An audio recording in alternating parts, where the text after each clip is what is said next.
Maraming tao sa mundo ang takot ng sumigaw. Pinipilit na lang ang lakas para lang di makabitaw sa mga pangako at pangarap para lang sa mga nakasaklaw.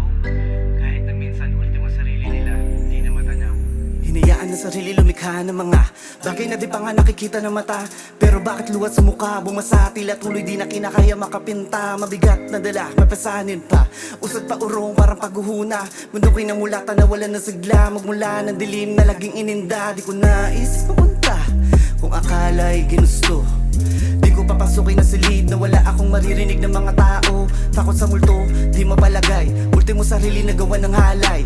Ulong pinalalim nagdala sa hukay, parang panaginip na wala ng kulay. Yeah. Di mo po pwede na langit ang piliin, patangay sa hangin basta malinis ang ngarin. Huwag mo ipapasa sa iba mga dalangin, kung layunin mo ay langit, gandahan mga gawain. Di mo po pwede na langit ang piliin, patangay sa hangin basta malinis ang ngarin. Huwag mo ipapasa sa iba mga dalangin, kung layunin mo ay langit, gandahan mga gawain. Di ko inakala na ang lahat na magiging kilos ko dadalhin ako sa dilim pansamantala. Ang gagawing tirahan ko kapalit ay ano, mga nga pa ako. Wala na nga madukot, hinubad na pagkatao. Bakit magato, nalito ba ako? Nung sinabing minsan masarap di mabigo, pero totoo.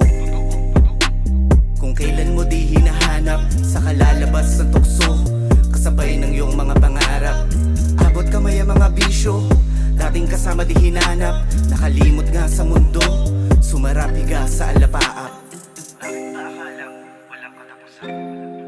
Lahat ng meron sa'yo ngayon ay panandalian lamang.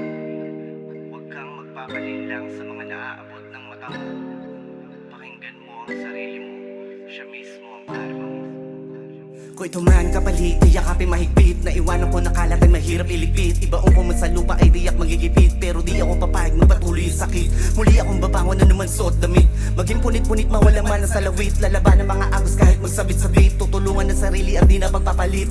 Bakit kasusuko pwede mo naman labanan, kung pwede mong baunin natutunan mo na aral. Samahan at dasal ko talagang kailangan, malinis na hangarin, wag mo di kakalimutan. Umaga isilayan, pamilya ay tawagan, wag mo talikuran mga tunay na ugnayan. Paglapit ay hindi senyalis ng kinahinaan, yakap na pamilya ay sapat na kalakasan. Simulan mo sa mababa kung di na pantay, kung mahirap ibalanse pwede magsaklay. Ganyan ang buhay,